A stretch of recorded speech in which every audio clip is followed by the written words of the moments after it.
I told my mom if I had the option, this was when he was sick. This was like 4 months in. I said, if God was sitting here in front of me and he said, your husband's going to die, but he's going to go to heaven, or you're going to get to have him into his old age, but he's going to go to hell. Which would you choose? And I would choose 100 times out of 100 for him to die of cancer at a young age, leave me and the kids, and for us to be reunited with him again someday, than to live out the rest of our days in pure bliss and never see him again and know that that's the outcome. No question in my mind. Welcome to the Run to the Hard podcast, where we're here to remind you that God doesn't promise us a life free from suffering, but he always brings healing and restoration on the other end. Our goal is to inspire you to face life's trials with courage and trust in God's plan. And oh yeah, run to the hard that God allows. JoBeth Evans, you're a certified grief recovery specialist. Now, my understanding is you haven't been for all that long, right? Because your grief story is fairly new, because you now have a career where you're helping people who are stuck in grief. But this is something that that happened as a result of your own story. And I know you've experienced many forms of grief, and it ultimately led to the loss of your husband, Travis. What I'd like you to do as we begin this podcast, JoBeth, is just take us back. Give us a picture of what life looked like before this entire grief story began. Yeah, so I'd say everything began in like around 2008 when I was graduating. A lot of things happened like all at once. I was graduating, was trying to decide on a career, and around that same time I met Travis. And I guess it was everything a love story is. We were very excited. I saw Travis as a protector and almost like a bridge to the life that I wanted to have. He was very successful. He was very attractive. And he was obsessed with me. So it was like this perfect combination of things. And it was not very soon after, like way too soon, really, after we started dating, that he was like, I can't wait to see you pregnant. Like, you're going to be like the most beautiful pregnant person I've ever seen. And so that kind of seed was planted of like, oh, like, yeah, this is like a very long-term thing that we're looking at. And so fast forward, we get married, we're, building our life together, and we decide it's time to start having kids. And we realized within a couple months that it wasn't going to happen. And so we went through all kinds of challenges with that financially. We poured everything we had. I was working 2 jobs and he was working all the time to pour everything we had into this infertility stuff. And I don't know how much we spent because we did not make eye contact with it. We were just pouring everything we had into it. And so, through this time, I had lots of friends getting pregnant, and my sister got pregnant, and I was just sitting over here like with like a dark, empty hole inside me, which was the death of something that we wanted as a couple that we weren't going to get to have. To speak to the kind of person Travis was, we knew part of the reason why we couldn't have kids was coming from him. And he told me one day that he didn't want to take that opportunity for me to be a mother. So if I wanted to leave the marriage and find somebody who was going to be able to give me a family, he gave me permission to do that. And he said he would make it an easy transition, and as whatever I needed and wanted in that transition, he would do that, because he didn't want to be the reason that I wasn't able to be a mother. And so I did not take him up on that offer, by the way. I was like, wow, that's just speaks so much to who you are. But no, thank you. I would rather have you than, a baby with somebody else. So anyways, we went through lots of different infertility stuff all over the United States, seeing the best of the best doctors. And it was just no, negative pregnancy test, negative pregnancy test, negative test. And from there, I realized, and he realized, that, adopting was the best option for us. And from there, we got certified as foster parents. And just 6 months after that, met our kids. And 6 months after that, adopted them. And just like that, we became a family of 4 overnight. And we realized in that in that experience. And I realized in that experience that like we have these plans for our life and we think we know what's best for us. But ultimately, like God knows He's a good God, He's a faithful God, and he's leading us down paths that we don't know where it's going to end. But that adoption experience was the first one in my life. I was like, okay, He knows I don't. I have my kids, like they were my kids. It's supposed to always be my kids. And so that was the Amen. real takeaway from that is just that just leaning into what God has for us and for me. Amen. Amen. Oh man, I love that story. I love that story because a lot of people go through infertility, Joe Beth, and you know, speaking to somebody who has gone through it, I feel like not enough people talk about the strain it puts on a relationship. And so I have questions about that. Was that something where you guys were just like a team and there was no bitterness or animosity towards him and or towards you for like just how stressful this was in your all's life?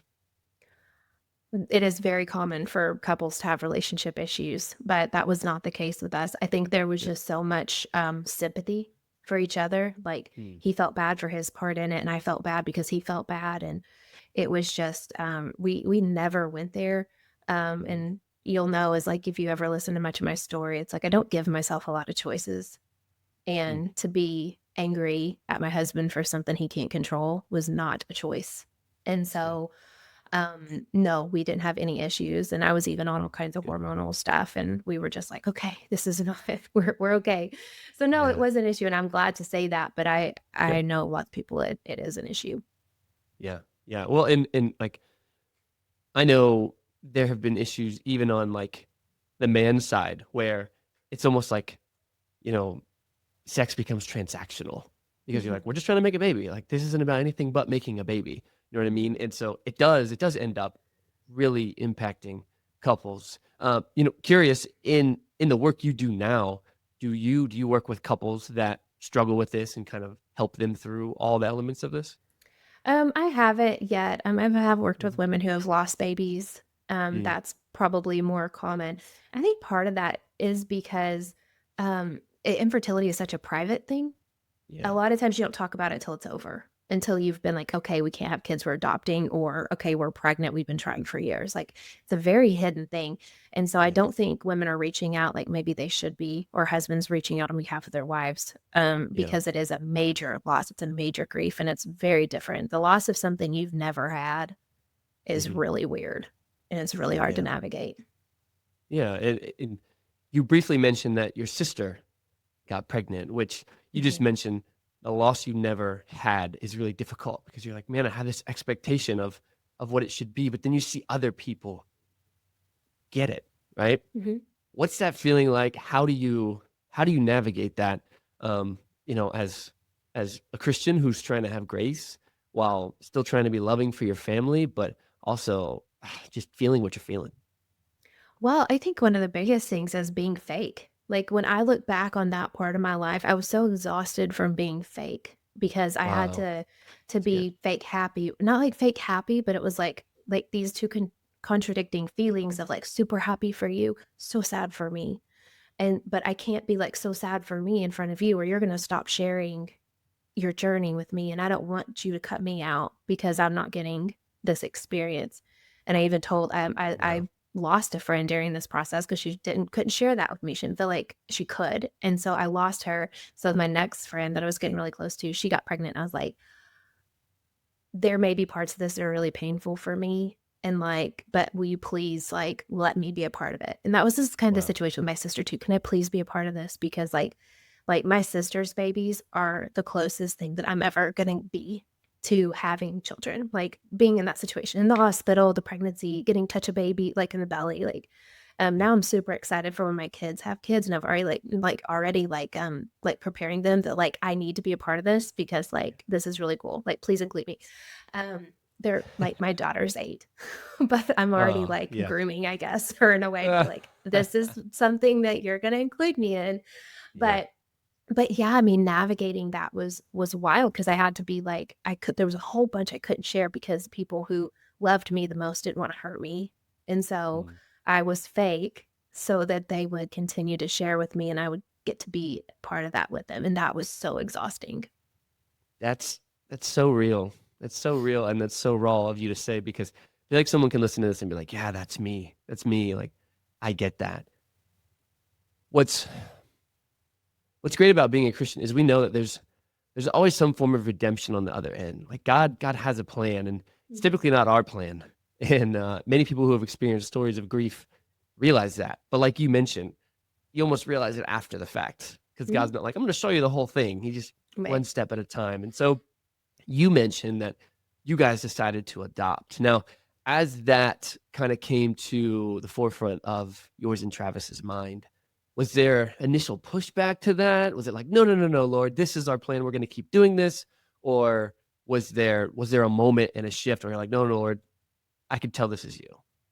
Yeah, so I think my reasons for wanting to be have biological children was primal. I think there's a Mhm. huge primal instinct there for us to have babies, but I also think a part of it was really vain too. Like I wanted to have these kids that was like looked like me and I could be like, "Oh, she has my eyes," or "She has my like my skin color. Oh, she's, here she's good at basketball like their mom." Right. Like go, like all these things like to see myself in this other little human was like a big driver for why I wanted to Mm. be a mom. Like I wanted to experience that. Um but no, like, I had an experience where, like, after our last failed infertility thing that just about broke me, I went into silence and really to try to connect with God. And, praying and holding everything with open hands, and that's something that all my experiences have taught me is that, like, hold it with open hands because it doesn't matter if you close it or not. Closing just makes you more attached to it. Open is, like, really, just surrendering to God and His plans for you, and so you know ahead of time, like, this could go or this could stay, and either way, like, I'm okay. Like, Wow. that's where I'm at. So, I went into, a s this silent, like, retreat thing. It was just me and this other lady that was kinda leading it. And I was in deep prayer and study and, just crying out to God, like, what are we supposed to do? Because there's like, failure, failure, failure, failure. It's like, oh, like, this is too much for me. Like, I think that's the times when people really turn to God. It's like, okay, like, I've carried this as long as I can. Like, here you go. And it really should Mhm. be the other way around. And you shouldn't try to carry it yourself. But we do. We're human. And so I was just praying, like, what do we do? And God spoke to me and he was like, there's a little girl that needs you more than you need to be a mother. And in that moment, I was just like, it was kind of like a mic drop. Like, okay, okay. Mm. Like that's powerful and that's really cool that I get to go be that for somebody. And that this really terrible experience is going to I get to be a rescuer almost of somebody here on earth. Like I get to go be um God's, the hands and feet of God in somebody's life. And so that's when we turn to like this is what we're gonna do. Amen. That's that is literally amazing. That's so cool that you felt like God was really impressing that upon you. So that was your first adopted child, right? And then, We adopted them at the same time. oh, so you Yeah, adopted two at the same siblings. time. Mhm. What? Okay. So Yeah, so you kept a family together. yeah. Dude. See, like you wouldn't have planned that, right? You and Travis wouldn't have planned that. You guys would have been like, no, no, no, no. We're gonna have our own babies. But then God had other plans because Yeah. he knew what would happen. And man, that's such an awesome testament to just who God is and how he knows best. Hmm. Yeah. Wow. Wow. Okay. So you go through infertility, you and Travis. Um, you you now have adopted two children, a girl and a boy, right? Mhm. Yeah. Okay. A girl and a boy. You've kept a family together. Like you guys have done something really powerful as a couple. What does life look like at that point? You, Travis, these two kids, what's happening? Complete is the best word to describe it, Mm, whole. Like, it was like, we had all found what we had been searching for. mm, We got to do all the family things. So the dinners together and church together and Christmases together, and it was just, like, getting to give these kids the world and, like, mm, getting to just be the giver of that, and, um, things looked very perfect. As soon as we realized we were this was what we were doing. Like we bought a farm, we bought a 120-acre cattle farm here in Arkansas, and had started making plans to build the home that we'd spend the rest of our lives in. Yeah, it was Wow. perfect. Wow. That's amazing. And then, so a part of your story that's really interesting is like things kind of flipped in your relationship pretty Mhm. fast, which was really difficult on your family. So, you go through infertility, you guys adopt these two kids. Things are really good. Things are really complete, as you mentioned. But then what happens after that that really just starts to shake your world? Yeah, so things were really beautiful, really complete, really whole for like 5 years. Almost like that one of those feelings that like it's almost too good. Like things are Mm, really good. Um, and then yeah, things started to change in my marriage. And I was like, golly, like he's being really hateful. Like, not himself. Like I remember telling my friend, I was like in early January. So this was January 22. I was like, I don't know if I could stay in this marriage. Like, this is bad, but he's so mean and hateful. Like, I can't leave the kids with him. Like, mm, I don't know what to do. I felt very trapped, very scared. Like, this is going to be a long road because I had committed to him. That's what I was committed to doing that, even though things were getting really bad. But I had that thought, like, this is not good. Um, so, you know, we're kind of in that moment. A couple weeks later, he starts getting really bad headaches, and we go to the doctor, get a CT scan. She says he has a mass on his brain. We immediately go across the street to the emergency room, and then they tell us that he has a brain tumor that they can't like diagnose it, but like 99% chance it's glioblastoma, which is a deadly brain cancer. Gave him 12 to 16 months to live. Gave us a pamphlet on glioblastoma and some medication and sent us home. oh my gosh. And from there, I mean, I don't know. There's not a word to describe what that looks like when you have things that are seemingly going your way, everything's going good, and then all of a sudden, hey, you know what? Not only do you have this dream life basically that you've built, but you're about to do it alone. Mm, You're gonna do the farm by yourself. You're potentially gonna do the company by yourself. You're gonna raise your kids by yourself. You're going to navigate the grief with your kids by yourself. You're gonna navigate your grief by yourself. Like it was like this like winding road. And so we fought the cancer. We did everything we could. I always joke that I have a PhD in cancer because I woke up at 3 o'clock every morning and studied until time to go to bed. Like there's got to be answers. I prayed, I fasted. There are people around the world praying for him. My belief was that he was going to be the one.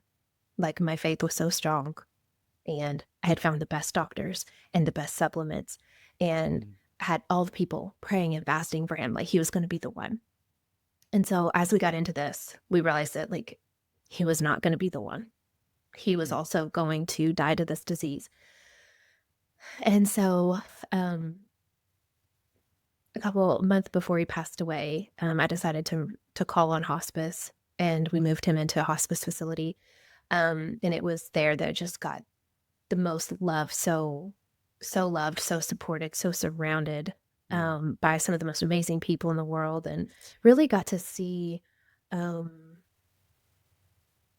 just how we can show up for people in a hurting season, in a season of deep grief. Got to see what that looked like. I got to see what that felt like. Um, to have somebody wrap their arms around you, a total stranger, maybe, total stranger, wrap their arms around you and just love you, and try to make something really bad as easy as possible. And so, like I said, holding everything in my hands with open hands to God, and, just not like knowing that like there was gonna be a beauty from ashes story in this. Like I wasn't going to let it be anything else. yeah, Um, and so from there, I was like, if I can figure this out, then I'm going to help as many other people figure this out as I can. And so I was doing it for me. Ultimately, I was doing it for me because I understood that if I was not okay, my kids would not be okay, and I would not be able to help anybody else. So I took care of me first, figured it out. And then I was like, okay, like it'd probably be helpful if I had like some kind of certification. And so I went through the process of getting certified as a grief recovery method specialist. And so today that's what I do is I walk people through really, really dark places. And I almost mm, see it as like, if somebody's down in like a dark hole and there's somebody up above that's going to reach their hand down and help pull them up out of the dark. Like that's me. I'm giving people my hand and letting them Wow. use the strength that I have right now to get up out of the hole until they have their own strength. And that's the walk that I'm walking with others. So there's a lot there. There's a lot to unpack in that last piece.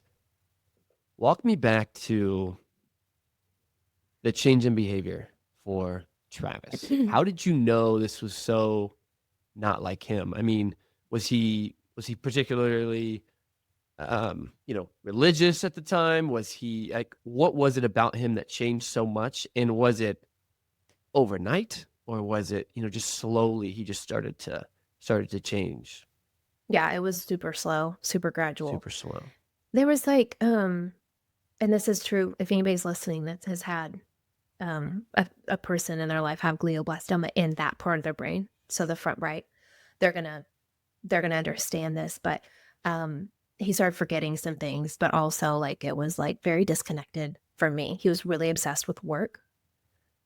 He was working later. He was working more often. We didn't celebrate my birthday.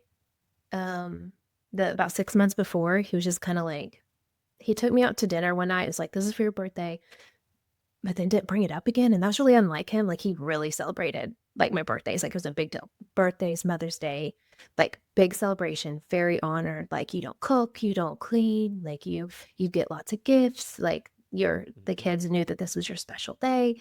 And it was like, we're not even like acknowledging that today's my birthday. Like that was really hurtful. But just over consumed with work and very little interest in the rest of us, but also really hot-headed. Like little things would set him off. He started picking fights with me for no reason. And I'd be like, this is stupid. Like, what the heck is happening? But he was so mad. Like he was so invested in this argument or this fight. And was I relieved that he had brain cancer? No. But it also was kind of like, it made me feel like, okay, like that wasn't my husband. That was Wow. so it was another one of those conflicting feelings of like, super glad that he didn't just like start hating me. And Sure. then at the same time, like, but he's leaving. Yeah. Yeah. Yeah. Well, so with Travis getting that diagnosis, did that help him, kind of? So somebody who has, do you say what is it? Glioblastoma. Glioblastoma. So someone who has glioblastoma, is it something where like, they don't even know that their behavior is that way? Yeah, I don't think there was, I don't know that he even knew he was dying. I don't know that Even after being diagnosed, he did not know. I think there was moments where he was like, I'm dying, but he was also like remembering and forgetting and like, Oh man.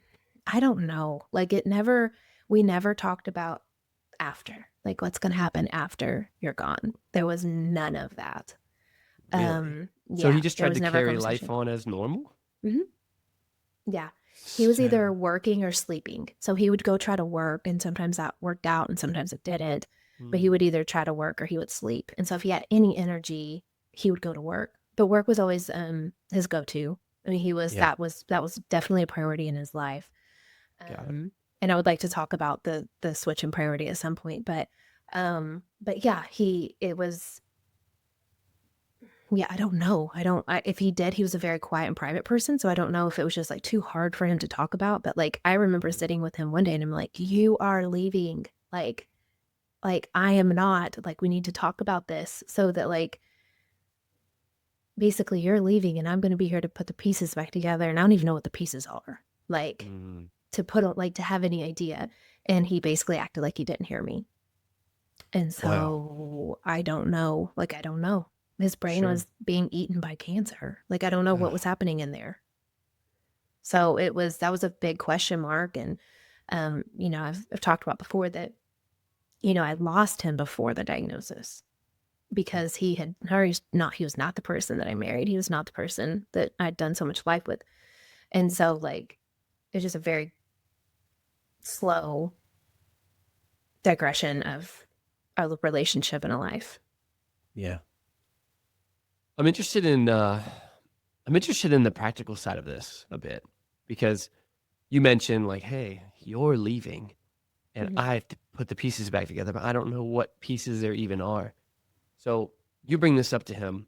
He's obviously not in the compassionate, empathetic frame of mind due to the cancer. Mhm. I mean, did he practically set you up for his passing, or was there a fair amount of stress behind that as well as a result? 'Cause I know a lot of people go through this, JoBeth. Like a lot of people caretake, exhaust themselves, and then Mhm. find out like, oh my goodness, I practically am not set up for this. Yeah. Well, so I there was equal parts of both. So Come. we are very smart people. So we had life insurance, and that's Mhm. something that I think we don't talk about enough is like Yeah. having life insurance. Because my mom, I'd come home from hospice late at night, and she would come in and see me because my mom and dad both like lived with us for 6 months. So, or like, yeah, 6 months. So 3 months before he died, they moved in with us to help care for the kids. And because he was getting scary, but he masked really well. So if somebody else was around, he was okay. If it was just me and the Mm. kids, it was not okay. And it wasn't, that's a normal thing. But they stayed with us. But my mom would come in my room. She's like, "Hey, I know this is hard. Like, this is really hard." And she was like, "But isn't it such a blessing that you're not going to have to pick up and move when he dies? Like, you're not going to have to sell everything and leave." And that's because of life insurance. Life insurance is not a scam. I mean, I'm sure Yeah. there might be some, but like, and people will tell me, "Oh, you're so lucky that you had life insurance." And I'm like, "I'm not lucky. We had something to protect, and Mhm. we made a really good decision. It had nothing to do with luck." And so we were prepared in that way. The other side of it is that he was the breadwinner, and he had a construction company, and Mhm. he ran our farm. Like I was like this like helper that came along beside, and I didn't know anything. Mhm. I don't know how many times I have said, I don't know. People ask me stuff. What about this? I don't know. What about that? I don't know. Where's this? I don't know. Like, Mhm. I don't know. So for the next, 6 months to a year, I spent trying to figure everything out. So I definitely have an attitude of like everything's figure outable. I may screw Mhm. up along the way, but like I'm gonna figure it out. And so, that I don't know. Yeah. Just it was like discovering a whole new part of life that I hadn't had any, like, business in before. Like, just discovering, Sure. like, about bills and about, how things work. Because, like I said, we had a construction company and a farm, neither of Mhm. which I had any control or say in how they were taken care of. So I went from having, like, no say to being the only one that had a say. And so I was like, "Whoa." I called on Yeah. a lot of help. Yeah. Like, if there was somebody that could help me, I was utilizing them. My dad was really, a huge part of that. Like, he kinda came in and kinda got me set up because he did know farming, he did know construction a little bit, enough to help me. And so I really called on that and called on people that would help, and I was just so blessed with people who were like, "We're gonna help you get through this." And, just knowing that it was temporary, and I'd let people know, like, this is temporary. Like, I'm not gonna need help forever." Right. And, like, "But I'll use it right now." Yeah. Yeah. Well, speaking of community, I think there's an interesting element to this. You know, so let me go here. Curtis and Michael's story. Mhm. So Curtis loses Michael. Michael is like, she is the talk of the town in the community. She is such a like beautiful soul, super helpful. She's like consistently asking, "Am I dying well?" She's inspiring other people. I mean, she's just like the epitome of how to end your life. Okay. And but your story is a little bit different, right? So there's this really big contrast behind somebody who's like leaving and trying to die well, and then Mhm. someone who's angry and almost like pushing you away a little bit. Mhm. And I know people experience that. And so I was really interested to have you on the podcast because of that, because like we don't talk about those stories enough. So as we kind of get into that piece, when it comes to community, were you were you kind of keeping this close to the chest? Do you recommend people uh, display that information, keep a close circle, um, to understand how you're grieving and how difficult it is? I don't know. Yeah, Expand on that. that's a great question. I am not so much a private person. Obviously, I wouldn't be here talking to you about this. Fair enough. But my husband was very private. He didn't want people like seeing him. He didn't want to be talking to people. Like if it didn't have something to do with business or farming, like don't like we're not talking like during his sickness, like it wasn't like we're not going to go talk about our feelings or Mm, talk about any of that. Like he didn't want anybody else knowing. And I think like I probably took some slack over in our community and among his friends a little bit. Like not like nobody was ugly about it, but like I think there's a lot of people that felt like they should have been included more. really? And that maybe a bigger thing should have been made over the situation, like with him being sick and his funeral. We had a very, very small graveside service. And Really? that was because that's who Travis was. He was private. Like he probably would have preferred to have not had a service at all. Wow. If we would have talked about it, just because like he never wanted anything being about him. Like he never wanted that. He wanted the attention on other people. He wanted to serve people. He wanted to, I mean, he was the first to like, if somebody came to him and was like, I need $20, and he didn't have $20, he would give them 20 or 100 and then go figure out how to make the 20 before that check hit his bank account, like before it got taken out. Like that's who he was. And so a lot of people wanted to love and support and surround him, but like that's not who he was. And as a result of that, like I was kind of like, I'm getting up. I'm going to go out like nothing's wrong. And I think a lot of people were like, looked at me and was like, wow, she's handling this so well. Like she Whoa. doesn't even act like it's affected her that much. And like this has been an easy thing for me almost maybe because of my personality or because of my relationship with him or, this questionable, like, what is this? Like, Mhm. but the truth is that like, I don't want to talk about it. I want to go out and I don't want the look of somebody who feels sorry for you, that look in their eye. I Yeah. hated that. And I figured out real quick, if I dressed the kids nice and I looked nice and I had my makeup on and my hair fixed and something decent looking, people didn't look at me like I was like sad. Like people Mm, are like, oh, she's doing good. Like she's doing okay. But I don't recommend that. I had a lot of like private supporters that knew the darkness and the depths of it, but I wasn't very public about it. Um, mm. does that answer your question? I don't know that I Yeah, answered that very absolutely. well. Well, no, no, no. You gave me like the real insight as to the decisions you made. Now, hindsight's 2020.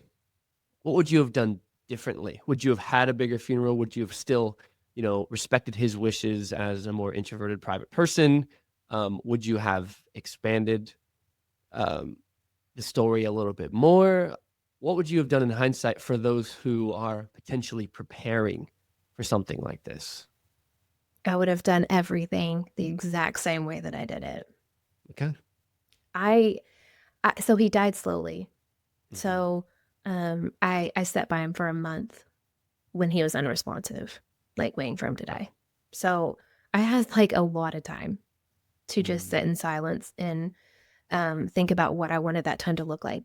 And selfishly, maybe not. My father-in-law had died 10 years prior, and he was very well known in the community, just like Travis was. And um, we stood in line for an hour, 2.5 hours at the visitation of a line of people, 2.5 hours of one person after the other coming up and saying, I am so sorry, and just staring at you.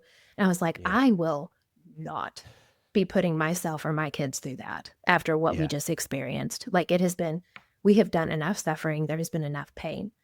So I was like, we Mm, are not doing that, nor would Travis want us to do that. Like Travis, we were his priority. What was best for us is what like he would have wanted. And like even yeah. though he wasn't communicative of that, like no. And then a funeral where the exact same thing happens again, where there's hours and hours and hours of people just being so sorry for you. Like I Sure. wasn't willing to put me and my kids through that. Like it wasn't like and like I hate it for the people that were like, I really wanted to be there to say goodbye and all that stuff. Like, yeah, but we were his wife and kids. Yeah. And like I made the decision to make us priority in that. He had a beautiful service. Um the people who he was really close to were there. And I just wouldn't have changed anything. Mm, I just wouldn't have. It was a very intimate, small thing. We had dinner at my house after, and then it was over. There had just been the people who wanted to see him too and talk to him too, he died over the course of a year. So if you Man. felt like you needed to come see him, like, maybe you should have done it while he was still alive and would have remembered. And maybe that's a little harsh. Maybe I'm a little harsh sometimes. No, it's okay. But that's how I felt. Like, you had a year. You Mhm. knew. Like, you know, if you wanted to send a card or something. But for the most part, people were okay with it and very understanding, but Yeah. no regrets on how I handled that. I will always put, for sure, my kids priority, like them as priority above everybody else. I'm hearing a really powerful principle we've not yet heard on this podcast. And it's almost like your experience, you've experienced all of this stress in his passing and how to handle it all and never known what to do with it all, right? And then you decide as mom that you and your kids are not going to subject yourself to the public and all of the emotions of other people, because you kind of have to protect yourself, right? And I think a lot of people probably in grief don't protect themselves enough. They don't create boundaries. And it's almost like you are just like, nope, I see what's going to happen. And we're not in for that, because at the end of the day, they're all going to move on with their lives, Mhm. right? They're not as affected as you are. And is it fair to say there's almost like this selfishness that you're allowed to have about grief when you know you're the one being affected by it far longer than anyone else? Yeah, I would tell people, it's like, right now there's a triangle of people that I'm concerned about, and it's me and my 2 kids. Yeah. And if you're not in it, like, I can't. Like, I'm not gonna pretend that I care what you think. Mhm. I'm not gonna pretend that, like, nobody was coming to me with advice or anything, but I was like, "This is the priority." And if you've ever been, a mother or father who's been widowed and you're walking with your kids through this, it's a very sacred time. Um, we had rituals that made the kids feel safe, made the Mm. kids feel good. One of those was, I mean, what the best day of our week was Tuesdays. The kids love basketball, which, how I talked earlier about how I was afraid that I would, like, these kids wouldn't like me or like what I do or whatever. It was so Yeah. vain. Well, I have kids who look just like me and love basketball just like I do. And so I it's love it's been cool. My kids look more like me than my sister's kids look like her. And so I think it. that's hilarious. That's But awesome. anyways, we Tuesdays were special. We would go to they'd have basketball lessons because we were homeschooling at the time. Mhm. And so we would go to basketball, and then we would go to therapy. Therapy always made us feel better. Mm. Collectively, as a we did family therapy, the 3 of us. It always made us feel better. We were on a mission to be better, and to not get bogged down in this, because we knew, like, this was a season, this was a chapter, it's gonna be terrible, and we were gonna make it out on the other side. So we leaned on things that were gonna help us do that, most effectively. And then after therapy, we'd always go to this Mexican restaurant that the kids loved, and they would just sit there and talk, and then we'd come home and just chill the rest of the day. Um, but it was very selfish. And I think where a lot of people really mess up is when you don't be selfish, when you're not selfish during that time. If you're not okay, how big of an impact can you have? Um, and if you're not okay, what impact do you have? I hear people a lot of times saying, "Mom can't get out of bed today. Mom can't come to the party. It's too hard. Mom can't do this." And so it's like this ripple effect of bad that happens because they made the decision to put somebody else first.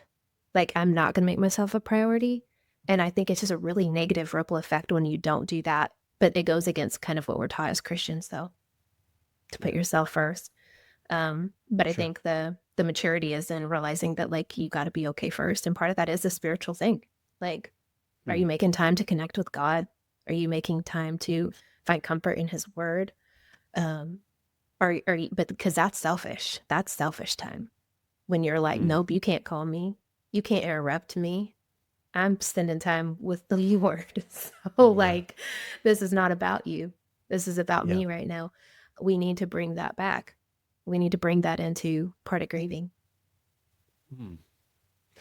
Some really interesting insight there. And I appreciate your blunt candor on this, because I don't think someone who's just like saying all the right things and being all sweet about it could say that and it land the way that you're saying it, because you're right.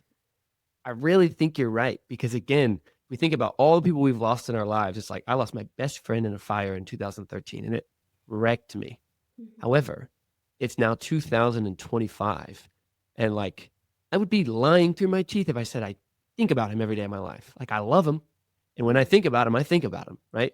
But his parents think about him every day of his life. Yeah. You know what I mean? Like, the people who are really lost are affected by this core group of people that think about them every day. And those are the people that are dealing with so much. And then people on the outside are just the ones that say dumb stuff. Oh, yeah. We could have a whole episode on the dumb stuff people say. Feel free to bring up a few things just to help those who would listen to this and be like, ooh, I shouldn't say that.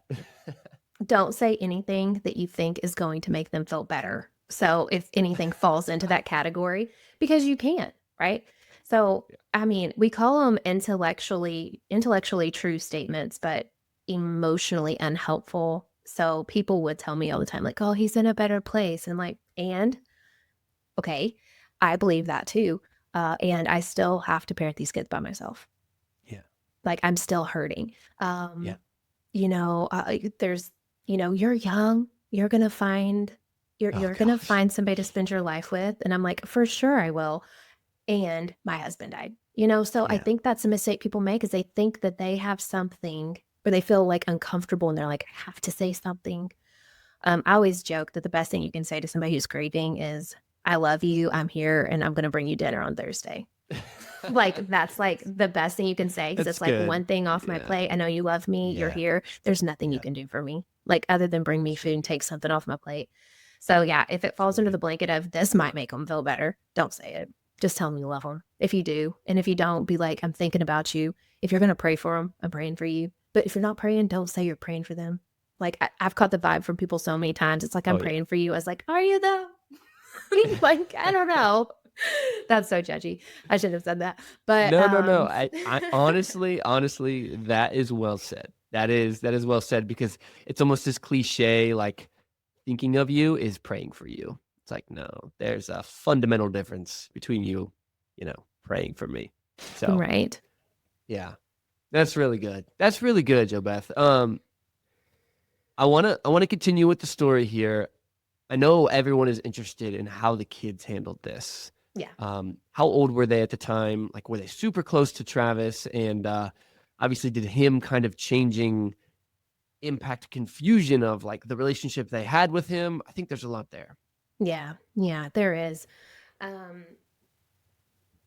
So first I want to say that, like, children, when you're grieving, children learn how to grieve by watching you grieve.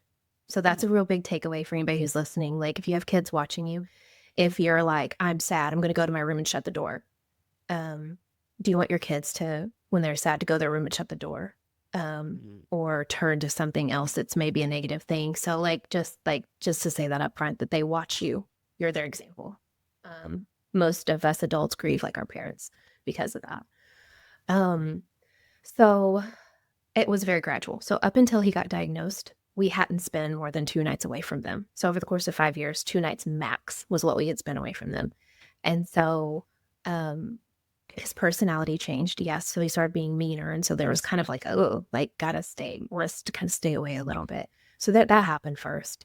And then he started, I can't remember exactly what happened, but things got really bad. And so we went ahead and kind of expedited the surgery, and went ahead and went to MD Anderson, like, on a whim, like within a couple hours notice, packed up. And MD Anderson's about 9-hour drive from us. And so one minute we're like, okay, it's a couple weeks down the road, to be like, we're leaving. And so he and it was one of the saddest moments for sure of the whole experience, was telling the kids that we were going for brain surgery. The chances of him dying during brain surgery were really slim, but it's your brain. So it's kind of a big deal. And so it was so hard. We told them that we were going to MD Anderson and going to Houston, and we literally told them goodbye and walked down the hall and left them for over a week. Wow. And so it was like, them being like, okay, there goes mom and dad. We've never been away from them very long, but there they go. And dad may not come back. My mom was she was the kind of glue during all that, holding the pieces together when I walked out the door. And so that was a step in what does life look like without dad. Like that was, and then we kind of tried to do a week in Houston and then a week with, a week of them in Houston. So we kind of went back and forth. We always were home on the weekends, but we were always in Houston Monday through Friday. And so we would try to leave like midnight on Sunday to be there for treatment Monday morning. So like and drive through the night so that we would spend minimal time away from them. But still, yeah, it was a lot. And he slept a lot. So a lot of people refer to glioblastoma as like a sleeping disease because you just kind of sleep and sleep and sleep until you die. And so he slept all the time. So he was here, but asleep. And if he was awake, he wanted to be at work. And so, because that was like a distraction for him, and there's no judgment there on my part. Sure. It was just what made him feel okay and normal. And I think he could go pretend that things were okay for a little bit. And he didn't have to look at me and the kids because I can't imagine how hard that would have been. So it was really gradual. My daughter went right into, when he passed away, went right into like caretaker. Like we were all sitting there crying and she went and got tissues for everybody. And I thought that was really interesting. And she made sure that we were all like, she would go around kind of pat everybody. She was 6 at the time. So they were 6 and 12. And so she was 6, he was 12. Definitely really emotional for my son. He had an interesting view on it though. When we were in hospice, we had some family members that were like convinced that God was going to save him, save Travis. Me too. But I gave up on that. I had another encounter where I was praying to God, like, what do I do? Like, what do I do? Like, I'm losing ground. Like, I don't know. Like, we've went to all the doctors. We've taken the supplements. We've done everything. We've prayed. We fasted. Like, and it's not working. And I heard very clearly from God that, like, you've done everything you can do. Like, let go. Was the message. Like, let him go. And so I had that clarity that this was not in my control as much as I thought it was. Like, as much as I thought I had an impact, like, this was bigger than me. And so my son, he was asking why this particular person was upset. And I was like, they thought God was going to save him. And he didn't. And they are having a hard time understanding that. And my son said, he's like, Jesus asked God to save him. And he's like, if he didn't save his son, why would he save my dad? And he's like, I understand. And I was like, okay. He got it. And so how has he handled this? He had a different understanding. God gave him a different understanding. And so it's hard. He wants his dad. He wants his dad here. But we've definitely paid attention to our emotions. We've been in therapy. We talk about it. But we've also made it clear that it will never be an excuse for anything. We're not going to use it as an excuse for poor behavior. We're not going to make it an excuse for turning away from God. Like, we will not take this experience and make it mean something negative for our family. And so it's kind of just been the mindset of we're going to acknowledge our emotions. We're going to acknowledge our grief. We're going to grieve him when we feel like grieving him. But we are warriors. That's who we are. And so remember that. Like, it's kind of like, is this going to be the reason you fall, or is this going to be the reason you conquer? I don't know, but it's in your hands. And that's kind of been the message to the kids. Whoa, that is incredible wisdom. on your son's part. That is so powerful.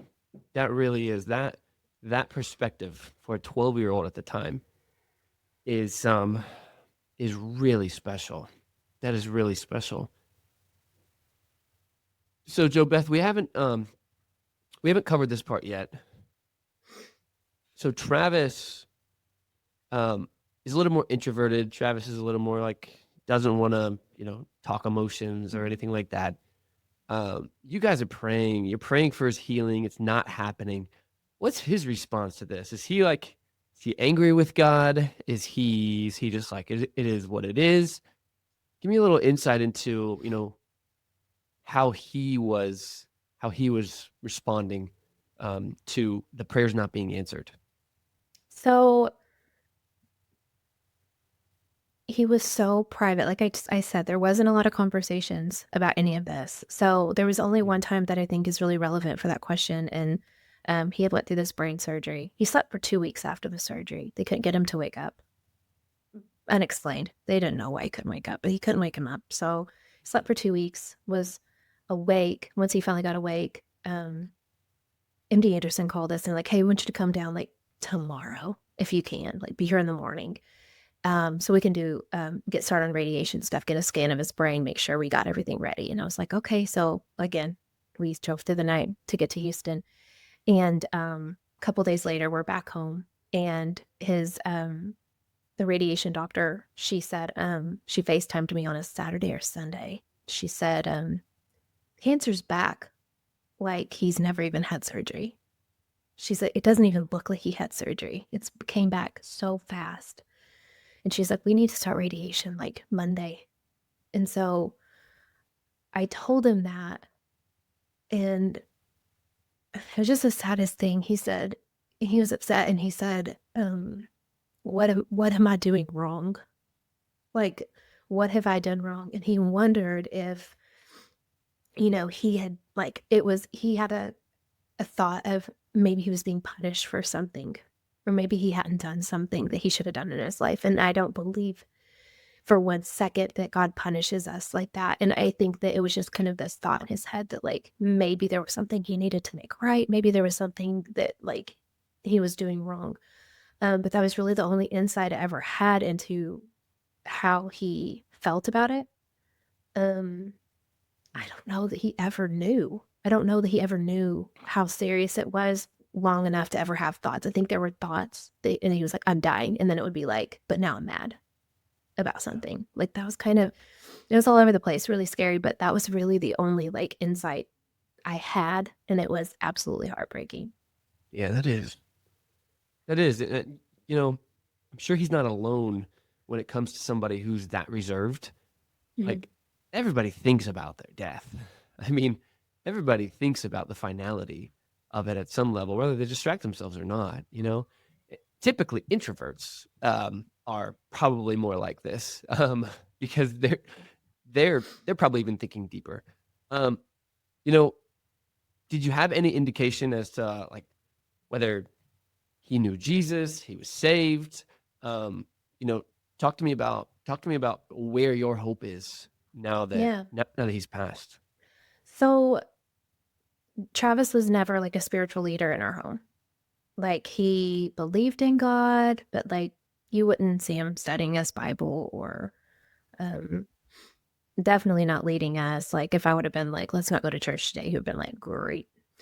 Like, like not into like any of it at all. He went because it made like that was the expectation in my family that you go to church on Sundays. So he would go just because he loved our family and like he would be compliant and have a good attitude about it.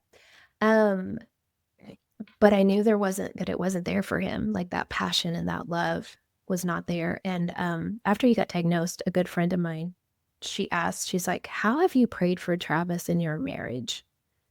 And I was like, that's a weird question. And I was like, I've always prayed that he would give his life to God before it was too late. And that's kind of scary right now because when he realized what had happened, he was like, I'm done playing around, kind of like, I'm ready to be baptized. Like I'm fully surrendering. Like it took that. And a little later on, I was sharing it with a a preacher talking to him about it, and he was like, "Thank God for stage 4 cancer." And I was like, "Well, I'm not there yet." But his point was that, sometimes things like that really give people the opportunity to be like, "Does this really matter to you? Like, is this real to you?" And you get the opportunity to submit and to go all in with that. And so, I do believe that he's in heaven because of that decision that he made, even though he was very reluctant and, like, needed some encouragement. He knew what he needed to do, and so when I realized that this realization, like, gosh, my prayer was never for him to spiritually lead our family. It was just for his salvation, like, for him to give his life to God, and I just got the answer to my prayer, and I'm losing Wow. my husband. And I told my mom, if I had the option, this was when he was sick. This was like 3, 4 months in. He said, if God was sitting here in front of me and he said, um, "Your husband's gonna die, but he's gonna go to heaven, or you're gonna get to have him into his old age, but he's gonna go to hell. Which would you choose?" And I would choose 100 times out of 100 for him to die of cancer at a young age, leave me and the kids, and for us to be reunited with him again someday, than to live out the rest of our days in pure bliss and never see him again and know that that's the outcome. No question in my mind. And my mom's like, "I don't think I could have ever said that about your dad." And I was like, "That's how I feel. I'm okay. Like, I'm okay with saying goodbye right now." Wow. That is incredibly deep. That is incredibly powerful. And I don't want to gloss over this. You said Travis accepted Christ and publicly was baptized. Mhm. And as someone who's extremely private, the public profession of faith and baptism, I mean, like it is our understanding in scripture, not just like hearsay. I mean, that objectively is an individual who has said, like, I surrender Mhm. to to Jesus. Yeah. Because there have been stories of people who have gotten saved but have not wanted to publicly profess their salvation as private people. Yeah. And scripture does not align with that being a saved person. Mhm. And so, yeah, I mean, you can be encouraged with his Yeah. public profession in both of those ways. I think that's incredible. It's really Yeah. cool. Yeah, Yeah. for sure. Yeah, it was a big deal for him. I mean, he did it in front of the smallest audiences possible. Hey, it doesn't matter. It Like, it was like doesn't the matter. necessary people. We actually both had COVID when he decided Oh, to wow. do it. So, the guy who did it was old, and I was like, "He has COVID, I have COVID," and he was like, "I don't care, and let's go." And Amen. so we drove to wherever the preacher was at, drove there, he got baptized. Amen. Amen. Wow. Oh, your story is so jam-packed. It's so good. It's so powerful. And my favorite part about it is just the relatability of like, not everyone dies happy and joyful. You know what I mean? Yeah. But like, there's still redemption on the other end. And even what you said is like, if I had the choice between him being here forever or him being in eternity, but leaving me earlier, like I'm choosing that all day. Yeah. Like that just speaks to like the Christian faith and how important it is and how we see things through an eternal lens. As we land this plane here, JoBeth, you know, you briefly mentioned hospice and how it really impacted you, how these people were in these super dark places loving on people. Mhm. And I know that, as a grief recovery specialist, you're no you're not doing the same thing. And so, talk to me about how your grief story and the things that you've experienced has now um, catapulted this business and your want and desire to help others who have gone through things that you've gone through. Yeah, so like I mentioned earlier, like I had like a month of sitting with my husband while he passed away. And so I was like, searching for things and like trying to figure out like what I needed. I was kept thinking like there's got to be a blueprint for this. Like people die all the time. People lose children and spouses. And then there's like things like divorce and then intangible losses, like lots of safety and security and trust. And like there's loss everywhere. Like there's got to be a plan for how to, get through this. And, I made a commitment early that like if I can figure out how to do this, then I will help as many people walk through this as I possibly can. And so from there, I was like, my life experience is like enough to help other people. Like it's not like it wasn't enough, but I also was like, I need some kind of like certification or something. And so I went through the grief recovery method. And going through that, you go through it yourself first. And so through that, and then learning how to walk other people through it. And it's just it's evidence based. And so it's actually, scientifically proven to help you. And it really did. And so that's kind of how that all came together is like, I want to build some people to look at me and be like, "Oh, well, she is." Like, I think about, like, I'm educated. I taught at the University of Arkansas as a public speaking instructor. Like, I have a master's degree and I have this experience, but also, like, I also have a certification to help people walk through grief that's really, really solid. And I just love that, like, if somebody's like, "I need something," like, it's like, I have something if you want something. That's good. That's really good. And people who are listening to this and they're like, look, I need someone like her who we're gonna we're gonna get through this together, and she's not gonna sit there and like, like Mhm. you don't seem like that's how you operate. And so I can definitely see a select group of people being like, oh yeah, I need this. Mhm.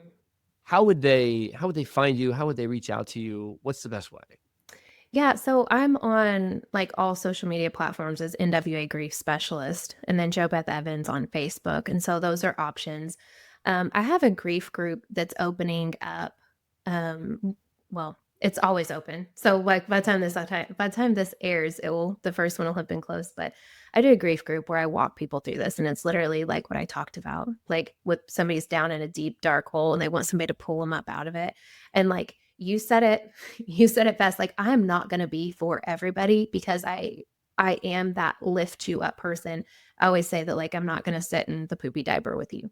Like that is there's enough people in your life that are going to be like, "Oh, this is sad. This is tragic. This is terrible. Let me sit with you in this." You probably have those people. You may not have me. That's like, "Okay, that's all really terrible and we're going to address it. We're going to go through it." But you can count on me to be like, "Hey, like if your name's Sarah, like Sarah, not today. You're going to get up. You're going to face you're going to run to the hard, right?" Like the whole message behind this like you can do hard things. I can do hard things. I'm going in 110. You're going in 110. Like there's not a bad outcome here. And so if you're wanting that person that's just like your hype girl, but also your coach and somebody who's going to be like, okay, this sucks, but let's go. Like, let's go. Like that's me. That's what I do. And um, I can also get in the sadness of your emotions and help you work through that too. Like that's a part of it. But we go there and then we leave there and start moving towards what we need to do, which is recover and move forward. A lot of people get really upset when I say move forward, and it gets translated somewhere wrong in their heart and in their minds that it's getting over the person, getting over the loss. And, if you hear me talking and you're like, oh, your energy, ugh, like I'm not getting over my person.